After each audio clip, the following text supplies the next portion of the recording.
ढोलकपुर नाम के गांव में अमित अपनी माँ, छोटी बहन मिताली और पत्नी सवी के साथ रहता था। उसके पिता का देहांत होने से पहले वह उसकी छोटी बहन की शादी की सभी जिम्मेदारियां उस पर सौंप गए थे। अमित एक किसान था, इसलिए अपनी बहन की शादी के पैसे जोड़ने के लिए वह बहुत मेहनत करता था। इस बार खेत में अच्छी खासी भिंडी की फसल उग जाएगी तो बाजार में उन्हें बेचकर अच्छे पैसे कमा लूंगा। इस बार मैं मिताली की शादी के लिए अच्छे खासे पैसे जोड़ लूंगा और अगले साल तक उसकी शादी करवा दूंगा। वो सब तो ठीक है, लेकिन जो पिछले साल आपने खेत के लिए सेठ जी से ब्याज पर पैसे उठाए थे, वो उन्हें वापस किए या नहीं? उनके ज्यादातर पैसे तो मैंने वापस कर दिए हैं। बाकी थोड़े बहुत बचे हुए पैसे मैं इस महीने लौटा दूंगा। उसके बाद जो भी पैसे बचेंगे उनको बैंक में मिताली की शादी के लिए जमा करवा दूंगा। हाँ, अच्छा ठीक है, पहले हम दोनों खेत में चलकर सारी भिंडियां तोड़ लेते हैं, नहीं तो फसल खराब हो जाएगी। दोनों पति पत्नी भिंडी की फसल तोड़ने के लिए खेत में जाते हैं। सारी फसल तोड़कर अमित उन्हें लेकर बाजार में जाता है, तो इतनी हरी हरी और ताजी भिंडी देखकर सभी ग्राहक खींचे चले आते हैं। भाई ये भिंडियां तो बिल्कुल ताजी और हरी भरी है। मैंने आज तक यहाँ पर इस बाजार में इतनी ताजी भिंडियां नहीं देखी। आपने इन भिंडियों को गांव से मंगाया क्या? अरे नहीं, इन्हें तो मैंने अपने खेत में उगाया है। मैं अपनी फसल को उगाने के लिए अच्छी खाद का इस्तेमाल करता हूँ, इसलिए फसल भी बहुत अच्छी उगती है। हाँ, यह जरूर है कि अच्छी खाद खरीदने के लिए पैसे थोड़े ज्यादा देने पड़ते हैं। ऐसे ही हरी भरी ताजी भिंडी को देखकर ग्राहकों की भीड़ लग जाती है। अरे वाह, मेरी आज की कमाई तो बहुत ही अच्छी हुई है। अगर एक हफ्ते तक ऐसी ही कमाई होती रही तो मैं सेठ जी के बाकी के पैसे भी इसी हफ्ते चुका दूंगा। अगले एक हफ्ते में अमित की कमाई बहुत ही अच्छी होती है।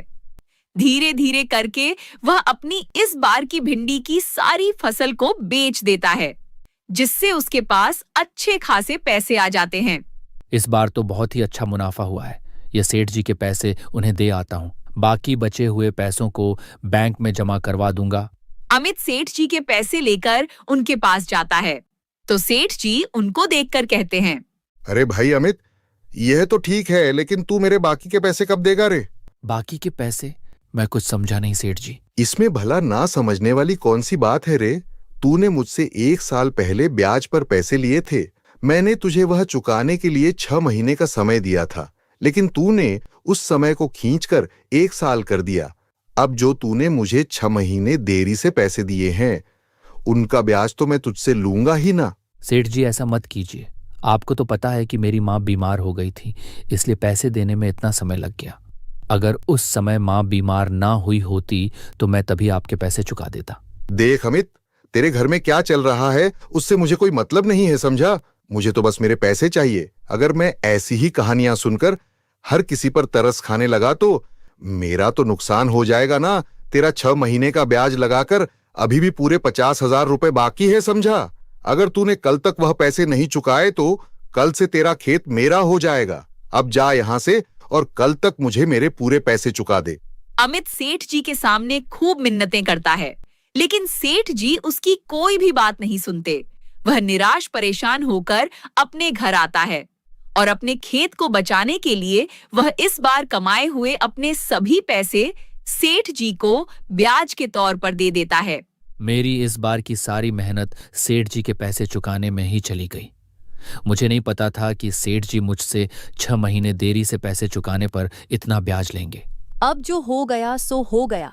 कम से कम हमारे पास इतने पैसे तो बचे हैं जिससे हम दोबारा से भिंडी की फसल उगा सके। इस बार फसल बेचकर जो पैसे आएंगे आप उन्हें बचाकर रखना, और बस एक बात याद रखना कि चाहे कुछ भी हो दोबारा कभी कर्जा नहीं लेंगे।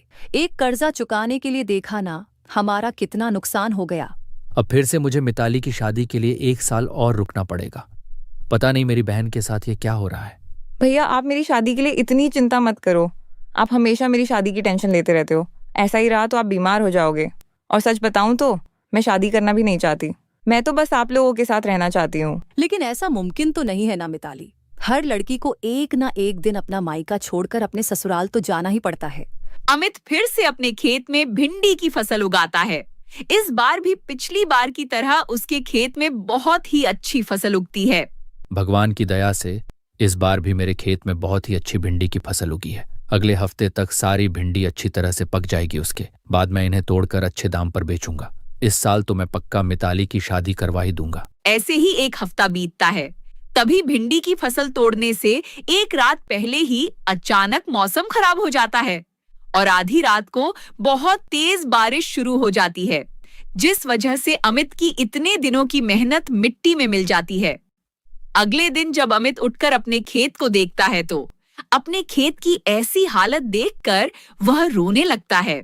हे भगवान, ये तूने मुझ गरीब पर कैसा अत्याचार किया है। पिछली बार पैसे कमाए तो सारे सेठ जी ने ले लिए। इस बार पैसे कमाने वाला था तो तूने बरस कर मेरी सारी फसल खराब कर दी। मिताली की शादी करना तो दूर, अब तो घर में खाने के भी लाले हैं।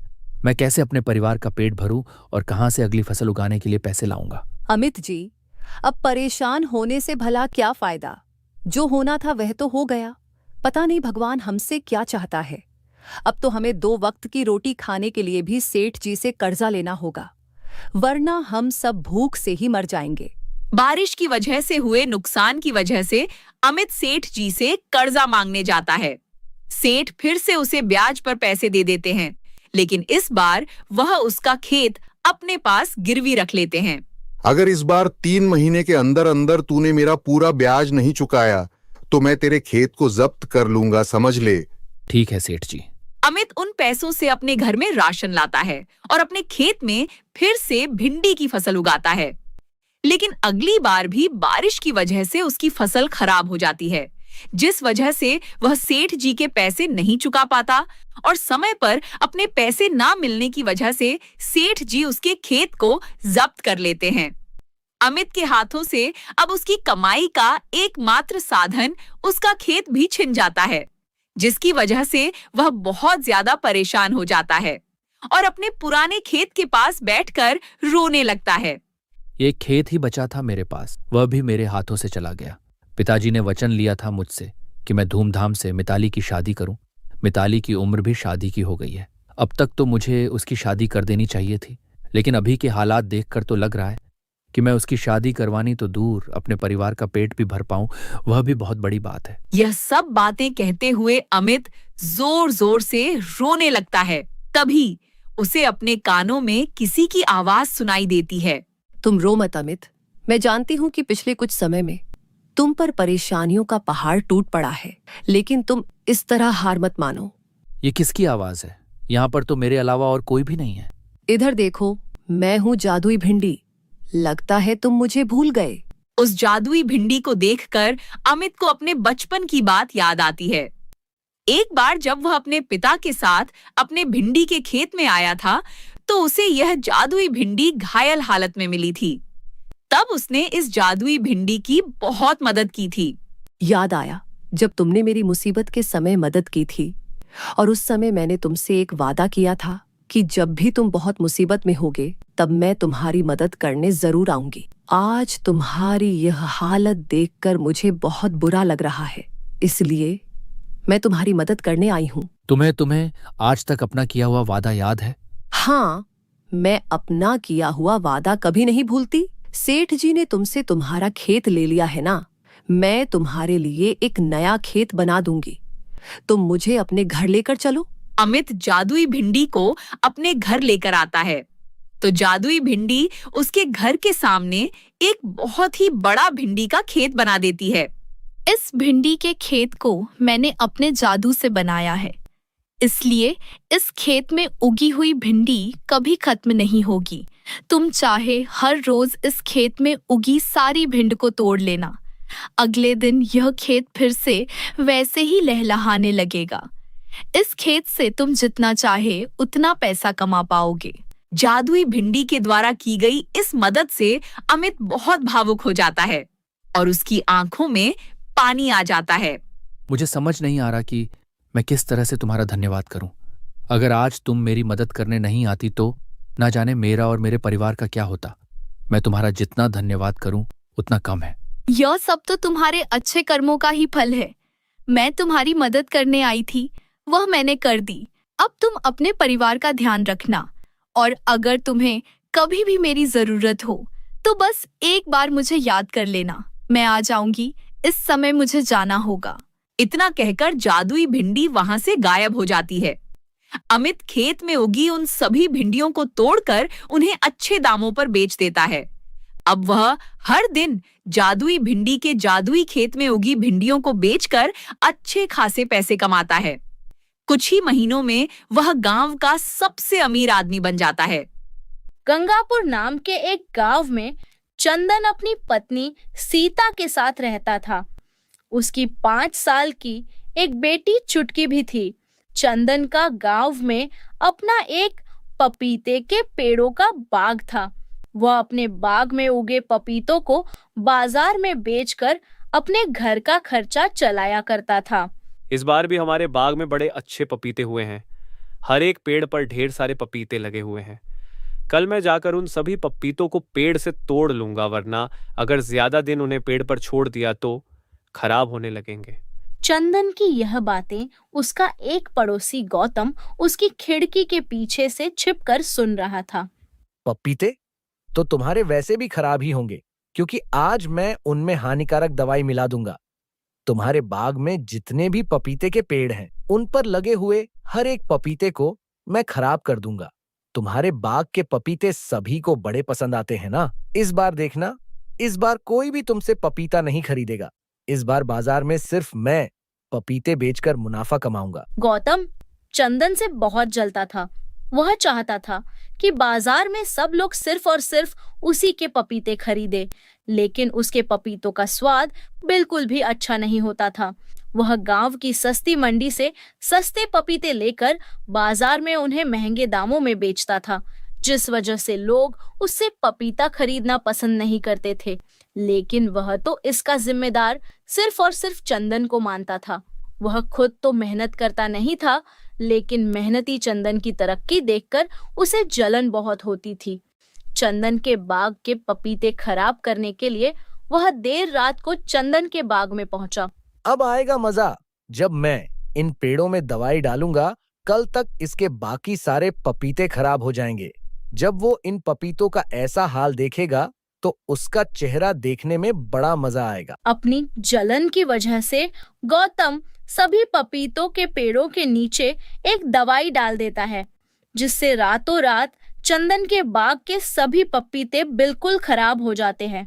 चंदन सुबह पपीतों को तोड़ने के लिए अपने बाग में आता है, तो पपीतों की ऐसी हालत देखकर उसके होश उठ जाते हैं। हे भगवान, कल तक तो मेरे बाग के सारे पपीते बिल्कुल ठीक थे। एक रात में अचानक ऐसा क्या हुआ कि सारे के सारे पपीते सड़ गए। इस बार तो मैंने ज्यादा पपीते उगाने के लिए जमींदार साहब से पैसे भी उधार लिए थे। अब मैं उनके पैसे कैसे चुकाऊंगा? हे भगवान, ये क्या हो गया मेरे साथ? गौतम चंदन के बाग के बाहर छिपकर उसे इस तरह परेशान होते हुए देखकर बहुत खुश हो रहा था। तभी वह चंदन को झूठी सांत्वना देने उसके पास गया। अरे क्या हो गया चंदन भैया, तुम्हारे बाग की पपीते खराब हो गए। अभी जब मैं 1-2 दिन पहले यहाँ से गुजर रहा था, तब मैंने देखा था तुम्हारे बाग के पपीते बड़े ही सुंदर सुंदर हो गए थे। तो फिर ये अचानक ये क्या हो गया? पता नहीं गौतम भाई, मेरे पपीते के बाग को किसकी नजर लग गई। आज तो मैं इन पपीतों को पेड़ से तोड़ने वाला था, ना जाने रातों रात ऐसा क्या हो गया। चंदन भैया सच कहूं तो मुझे लगता है किसी ने तुम्हारे बाग में जानबूझकर कुछ किया है, वरना रातों रात पपीते का पूरा बाग ऐसे थोड़ी हो जाएगा। जरूर कोई तुम्हारी तरक्की से जलता है, इसीलिए उसे बर्दाश्त नहीं हुआ कि तुम्हारे बाग में इतने सुंदर पपीते उगे हैं। मुझे तो तुम्हारे बाग की ऐसी हालत देखकर बड़ा बुरा लग रहा है, लेकिन अब जो हो गया सो हो गया, इसमें हम क्या ही कर सकते हैं। लेकिन अगली बार अपने बाग का ध्यान रखना, सावधानी बहुत जरूरी है। ये सब बोलकर गौतम वहां से चला जाता है। लेकिन गौतम के जाने के बाद चंदन अपने बाग को देखकर बहुत रोता है। उसकी आंखों से जैसे ही आंसू जमीन पर गिरते हैं, वैसे ही वहां पर एक पौधा उगने लगता है, और देखते ही देखते वह पौधा चंदन की आंखों के सामने पपीते के एक विशाल पेड़ का रूप ले लेता है। अचानक इतने बड़े पपीते के पेड़ को अपने सामने देखकर चंदन हैरान रह जाता है। यह मेरे साथ क्या हो रहा है? कहीं मैं कोई सपना तो नहीं देख रहा? अचानक मेरे सामने इतना बड़ा पपीते का पेड़ कहाँ से आ गया?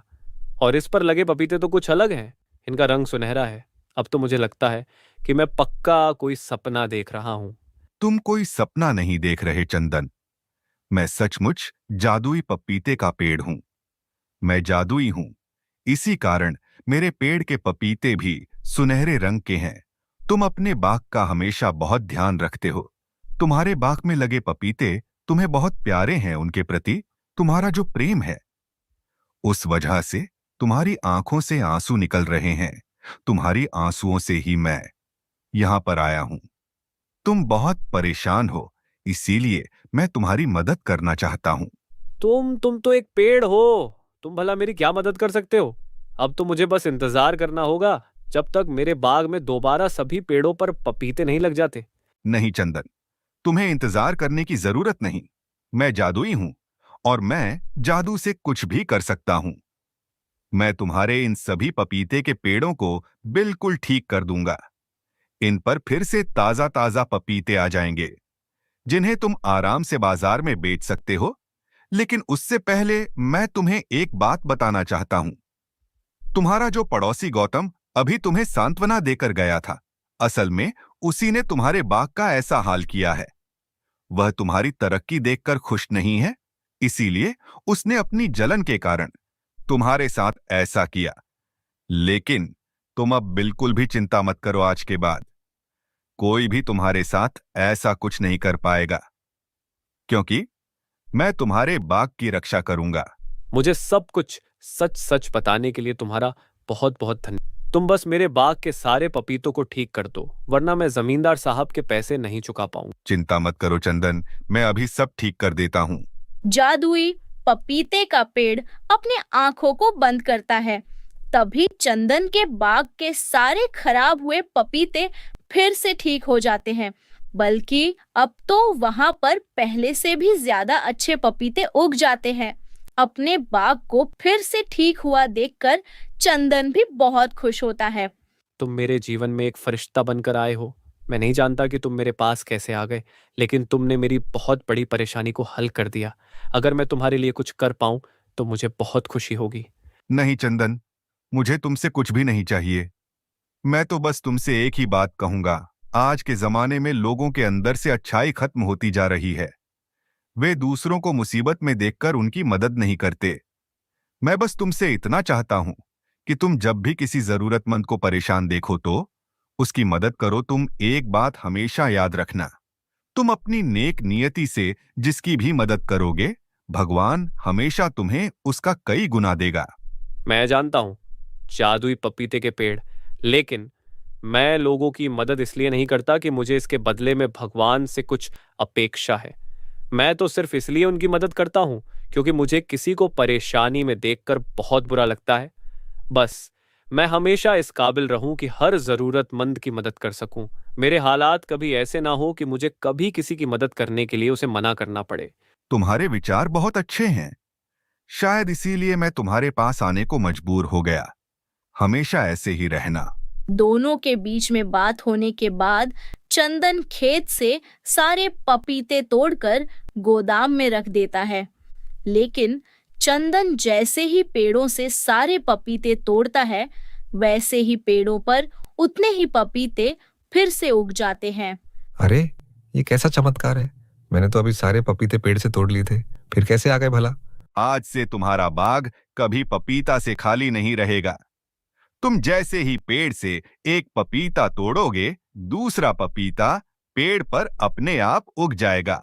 तुम बस समय समय पर अपने बाग में पानी देते रहना और बाग की सफाई रखना। बाकी तुम्हारा बाग हमेशा पपीतों से हरा भरा रहेगा। जादुई पपीते के पेड़ की यह बात सुनकर चंदन बहुत खुश होता है। उसी रात को गौतम वहां से गुजर रहा था। तभी उसका ध्यान चंदन के पपीते की बाग की तरफ पड़ता है।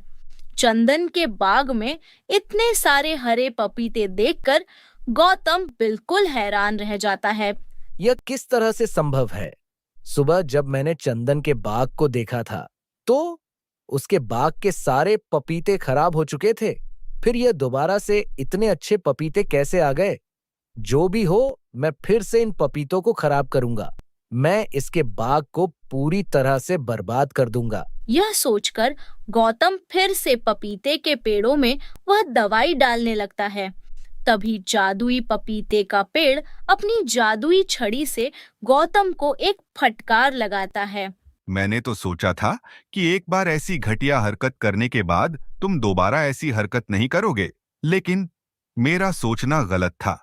चंदन के बाग को फिर से हरा भरा देखकर तुम फिर से इस बाग को खराब करने आ गए हो। मुझे किसी को सजा देना अच्छा नहीं लगता, लेकिन तुम जैसे लोग बिना सजा के नहीं मानते। जब तक तुम लोगों को अच्छी खासी खुराक ना मिल जाए, तुम लोग नहीं सुधरोगे। मुझे तो लगता है कि आज मंजू ने मेरे खाने में कोई नशे की दवा मिला दी थी, इसीलिए पहले तो मुझे इस बाग में पपीतों की हरी भरी फसल दिखाई दी। उसके बाद मुझे यह पपीते का पेड़ बोलता हुआ सुनाई दे रहा है। लेकिन चाहे कुछ भी हो, यह पपीते मुझे सच में दिखाई दे रहे हैं, या फिर मेरा भ्रम ही क्यों ना हो, मैं इन्हें बर्बाद कर दूंगा। मैं कभी अपनी कल्पना में भी चंदन को खुश नहीं देख सकता। लगता है अब तो मुझे तुम्हें अच्छा सबक सिखाना ही पड़ेगा। उसके बाद तुम कभी किसी के साथ गलत करने की हिम्मत नहीं करोगे। इतना बोलकर जादुई पपीते का पेड़ जादुई डंडे को इशारा करता है, तो वह गौतम की बहुत बुरी तरह पिटाई करना शुरू कर देता है। गौतम उससे डरकर वहां से इतनी फुर्ती से भागता है कि दूर दूर तक दिखाई नहीं देता। उस दिन के बाद वो फिर कभी चंदन के पपीते के बाग की तरफ देखने की हिम्मत भी नहीं करता, और चंदन के साथ कुछ बुरा करना तो दूर बुरा सोचने से भी तौबा कर लेता है। किशन नाम का एक गरीब किसान सोनपुर गांव में रहा करता था। किशन के पास खेती करने के लिए एक छोटा सा जमीन का टुकड़ा था। उस जमीन के टुकड़े पर भी एक बड़ा पेड़ लगा हुआ था, जिस वजह से खेती करने के लिए उसके पास बहुत ही थोड़ी जगह थी। ऐसे ही एक दिन किशन की पत्नी शीतल उससे बोलती है, हम पेड़ कटवा क्यों नहीं देते हैं? हमारे पास वैसे ही थोड़ी सी तो जमीन है, खेती करने के लिए उसमें भी यह पेड़ हमारी कितनी सारी जगह को रोक लेता है। शीतल, एक किसान की पत्नी होकर तुम पेड़ पौधों को काटने की बात कर रही हो, यह बहुत ही गलत है। अरे जैसे हम छोटे छोटे पौधे लगाकर फसल उगाते हैं, ठीक वैसे ही यह भी कभी नन्हा पौधा होगा और आज यह बड़ा होकर वृक्ष बन गया है। वैसे भी इस वृक्ष से हमें लाभ ही तो है। हम इसकी छाया तले बैठते हैं, खेतों में काम करके थक जाते हैं तो इसके नीचे आराम कर लेते हैं। मुझे इससे कोई आपत्ति नहीं है, भले ही मेरी खेती कम हो, लेकिन मैं इस वृक्ष को नहीं काटूंगा। किशन की बात सुनकर शीतल कुछ नहीं कहती है। दोनों पति पत्नी पूरी मेहनत के साथ अपनी जमीन के टुकड़े पर खेती का काम करते रहते हैं। काफी मेहनत के बाद उनके खेत में आखिरकार फसल लहराने लगती है। फसल पककर पूरी तरीके से तैयार हो चुकी थी, जिसे देखकर किशन बोलता है, लगता है इस बार फसल के अनाज से मुझे मंडी में थोड़ा अच्छा दाम मिल जाएगा। अगर सही दाम मिल गया तो इस बार घर चलाने में कोई दिक्कत नहीं होगी। हो सका तो इस बार पैसे बचा के शीतल को एक नई साड़ी भी दे दूंगा। इतने सालों से मैंने उसे कोई भी तोहफा नहीं लेकर दिया है। ऐसे ही सोचते सोचते किशन घर आ जाता है और उसी रात गांव में एक भयंकर तूफान आता है। तेज हवा के साथ मूसलाधार बारिश सारी रात होती है। अगली सुबह किशन अपने खेत का हाल देखता है तो दर्द से उसका कलेजा बैठ जाता है। उसकी पकी हुई सारी फसल पूरे तरीके से बर्बाद हो चुकी थी। यह देखकर किशन अपना माथा पकड़कर जमीन पर बैठ जाता है और बोलता है, हे भगवान, यह तूने कैसा अनर्थ कर दिया। मुझ गरीब किसान के पास यह फसल ही तो उसका जीवन चलने का सहारा थी और तूने वो भी मुझसे छीन लिया। ऐसा मुझसे क्या पाप हो गया था भगवान, अब मैं अपने पूरे साल का कैसे गुजारा करूंगा। अपने खेत की ऐसी हालत देखकर किशन को गहरा सदमा पहुंचता है। वह बेचारा रोते हुए अपने घर आ जाता है और सारी बात अपनी बीवी को बताता है, जिस पर उसकी बीवी बोलती है, मुझे तो लगता है कि हमारे खेत में लगा वो पेड़ ही अपशगुन है। कल मैंने उसे काटने की बात क्या कह दी, रातों रात हमारी फसल ही खराब हो गई। आप मेरी बात माने उस पेड़ को कटवा ही दे, वही है जिससे हमारी फसल खराब हो गई है। शीतल, तुम फिर से वही बातें लेकर बैठ गई। अरे उस पेड़ की इन सब में क्या गलती है? जो बर्बादी हुई है वह प्राकृतिक रूप से हुई है। अब हमें फिर से मेहनत करनी होगी।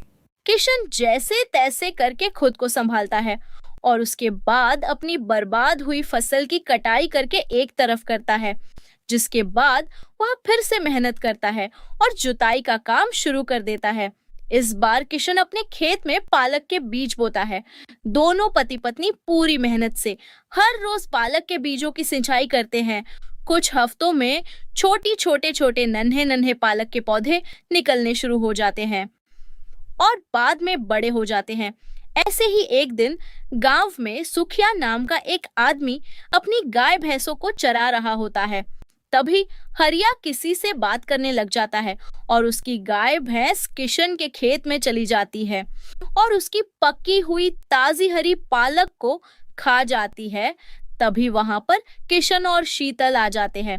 गाय भैंसों को पालक खाता देखकर किशन सुखिया से बोलता है, अरे सुखिया भाई, ये देखो तुम्हारे पशुओं ने क्या किया है। मेरी सारी पकी हुई पालक खा गए। अरे तो भाई गुस्सा क्यों हो रहे हो? ये पशु है, इनमें इतना दिमाग थोड़ी है कि कहाँ चरना है और कहाँ नहीं चरना है। बताओ, गुस्सा ना हो तो क्या करें? आपको पता है ना कि यह फसल ही हमारी रोजी रोटी है। अब आपके पशुओं ने हमारी सारी फसल खाली बताई है। अब हम क्या करें? जो करना है करो, मुझे क्या कह रहे हो? तुम जैसे गरीबों का तो यही रोना धोना चलता है। चलो जाओ यहां से। आज तो मेरे पशुओं ने धोखे से तुम्हारे खेत को चरा है, लेकिन अगर मुझसे उलझने की कोशिश की तो जबरदस्ती हर दिन अपने पशुओं को तुम्हारे खेतों में ही चराने भेज दूंगा, समझे? फिर जो करना हो कर लेना। इतना बोलकर सुखिया घमंड दिखाता हुआ चला जाता है। बेचारे किशन और शीतल एक बार फिर से उदास हो जाते हैं, जिसके बाद दोनों उस पेड़ के तले नीचे बैठ जाते हैं जो उनके खेत में लगा था। तभी शीतल उस पेड़ को देखते हुए बोलती है, काश कि यह पेड़ ही कोई फल या सब्जी का होता। कम से कम इसका हमें कोई लाभ तो होता, और इस पर अगर फल या सब्जी लगे होते तो उसे हम सब्जी मंडी में बेचकर 4 पैसे ही कमा लेते। लेकिन इस पेड़ पर कभी कुछ नहीं लग सकता, ये तो बस यूं ही हरा भरा रहता है। शीतल इतना बोलती है कि तभी वो पेड़ हवा के झोंके से जोर से हिलता है और शीतल की गोद में 2 सेब आकर गिर जाते हैं। तभी शीतल इधर उधर देखती है और बोलती है, सुनिए जी, ये सेब मेरी झोली में कहाँ से आ गए? यहाँ तो आसपास कोई भी नहीं है, न कोई सेब का पेड़ है। अरे मुझे नहीं पता ये सेब कहाँ से आए हैं, और देखो ये कितने लाल रसीले और पके हुए हैं। कहीं ये भूतिया सेब तो नहीं है? किसी ने जादू टोना करके तो नहीं फेंका है? इतना कहकर शीतल उन सेब को अपने से दूर खेत में फेंक देती है। जैसे ही वह सेब धरती को छूते हैं तभी वहां पर 2 छोटे पौधे निकल आते हैं। यह देखकर किशन और शीतल हैरान हो जाते हैं। तभी किशन बोलता है, आखिर ये हो क्या रहा है? ये कैसा जादू हो रहा है? आज से पहले तो कभी ऐसा नहीं हुआ। शीतल, मुझे लगता है हम दोनों को यहाँ से चले जाना चाहिए। यहाँ के हालात कुछ ठीक नहीं लग रहे हैं। इतना कहकर जैसे ही शीतल और किशन वह एक गांव में निभा अपने पति जगत और बेटी पिंकी के साथ रहती थी। निभा का पति जगत सेठ के खेत में मजदूरी का काम करता था। वो उसके खेत की सिंचाई करता और उसमें सब्जियों की फसल उगाता था। फसल तैयार होने के बाद वह उसे बाजार में बेचता और पैसे लाकर सेठ को देता। बदले में सेठ उसे रोज की मजदूरी दे दिया करता था, लेकिन उतने पैसों में उनका गुजारा होना मुश्किल हो रहा था। घर चलाने में पति की मदद करने के लिए निभा दूसरों के घरों में काम किया करती थी। इस तरह दोनों पति पत्नी मिलकर किसी तरह जिंदगी की गाड़ी खींच रहे थे। एक दिन, निभा, कल खेत में फसल की बुआई होनी है। आज मैंने दिन भर मेहनत करके खेत को तैयार किया है। कल सुबह मुझे खेत में जल्दी जाना होगा। खाना जल्दी दे दो, मैं खाना खाकर जल्दी सो जाऊंगा। दिन भर काम करके बहुत थकान हो रही है। ठीक है, मैं अभी खाना लगाती हूँ। निभा खाना लगाती है और वे खाना खाते हैं। दूसरे दिन जगत खेत पर काम करने चला जाता है और निभा भी पिंकी को लेकर काम पर निकल जाती है। उस दिन जगत ने सेठ के खेत में गोभी की फसल लगाई। वो रोज फसल की देखभाल करता। इस बार फसल बहुत जल्दी तैयार हो गई। अरे इस बार तो बहुत जल्दी गोभी की फसल तैयार हो गई। 2 दिन पहले ही तो मैंने फसल लगाई थी। आज खेत में बड़ी बड़ी गोभी खिल रही है। मालिक देखेंगे तो खुश हो जाएंगे। जगत खुशी के मारे दौड़ा दौड़ा सेठ के पास जा रहा था कि तभी उसका पैर खेत के चारों तरफ लगे कटीले तारों में फंस गया और जगत जमीन पर गिर पड़ा। जगत के पैरों में कटीले तार चुभ गए, जिससे जगत का पैर जख्मी हो गया। उसके पैर से खून बहने लगा। सेठ को इस बात की खबर लगी तो उसने उसे उसके घर पहुंचा दिया, लेकिन उसे ना तो उस दिन की दिहाड़ी दी और ना ही उसका इलाज करवाया। शाम को जब निभा घर पहुंची तो उसने जगत की हालत देखी। ये सब कैसे हो गया? आप तो चल भी नहीं पा रहे हैं। काम पर कैसे जाएंगे? निभा, मैं कुछ दिनों तक काम पर नहीं जा सकूंगा। तुम अपने काम पर चली जाना। लेकिन आपको इस हालत में छोड़कर मैं कैसे जा सकती हूँ? आपको किसी चीज की जरूरत पड़ी तो क्या होगा? पिंकी अभी बहुत छोटी है, ये अभी आपकी कोई मदद नहीं कर पाएगी। देखो निभा, आज मालिक ने मुझे दिहाड़ी नहीं दी। जितने दिन मैं काम पर नहीं जाऊंगा मुझे पैसे नहीं मिलेंगे। ऐसे में तुम्हारा काम पर जाना बहुत जरूरी है। ठीक है। लेकिन दूसरे दिन जगत के पैरों में बहुत तेज दर्द होने लगा और उसका जख्म बढ़ता चला गया, जिस कारण निभा काम पर नहीं जा सकी। जगत को अस्पताल लेकर गई, जहां जगत के पैरों के इलाज में उसके सारे पैसे खर्च हो गए। जगत की देखभाल करने के लिए निभा कुछ दिनों तक काम पर नहीं गई। कुछ दिनों के बाद जगत का पैर जब ठीक हो गया, तब वह सेठ के खेत पर काम पर गया तो उसने देखा कि खेत में कोई और काम कर रहा था। मालिक, आपने किसी और को काम पर रख लिया। आप तो जानते ही हैं कि मेरा पैर जख्मी हो गया था, फिर भी आपने मुझ गरीब के साथ ऐसा किया।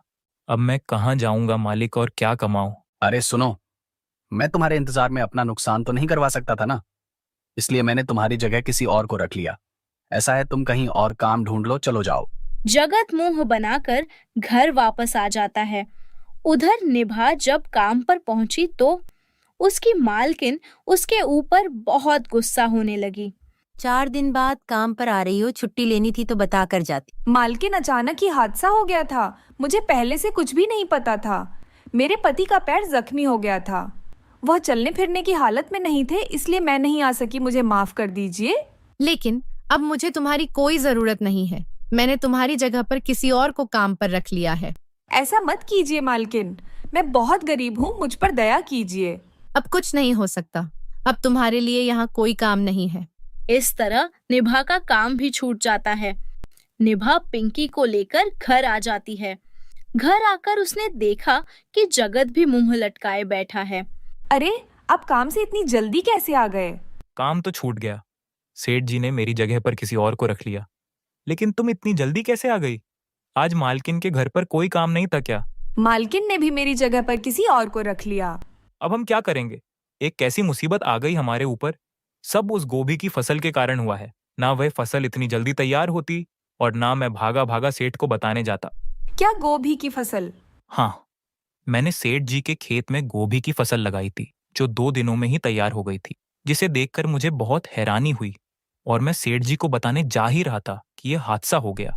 अब जो होना था सो हो गया, हमें कहीं और काम ढूंढना होगा। हाँ चलो, हम काम की तलाश में चलते हैं। निभा और जगत उसी समय काम की तलाश में निकलते हैं। दोनों सारा दिन इधर उधर भटकते हैं, लेकिन उन्हें कहीं काम नहीं मिलता है। थक कर दोनों घर आ जाते हैं। आज तो कोई काम नहीं मिला। मुझे भी कहीं कोई काम नहीं मिला। पहले से ही हमारे पास पैसे नहीं थे। जो पैसे थे वह आपके इलाज में खत्म हो गए थे। हम तो भूखे रह लेंगे, लेकिन पिंकी के दूध के लिए तो पैसे चाहिए ना। तुम परेशान मत हो, आज काम नहीं मिला तो क्या हुआ, कल हमें कोई ना कोई काम जरूर मिल जाएगा।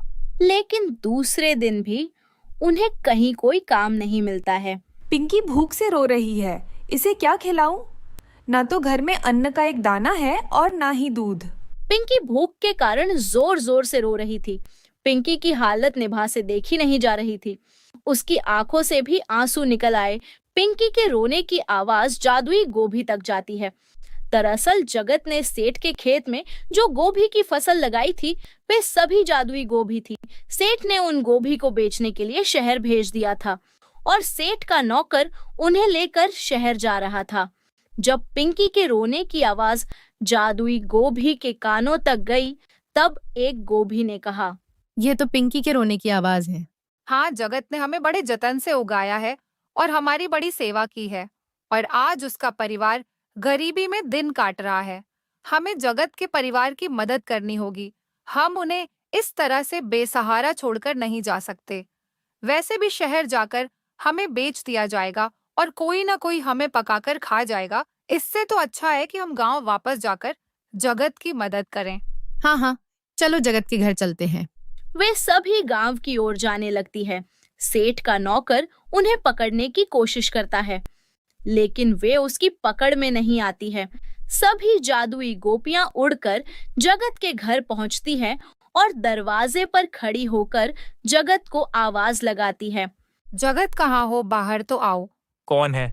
जगत घर के बाहर आता है तो देखता है कि उसके दरवाजे पर गोभी का ढेर लगा हुआ है। अरे इतनी सारी गोभियां। तभी गोभी से आवाज आती है, हम सब जादुई गोभियां हैं। जादुई गोभी?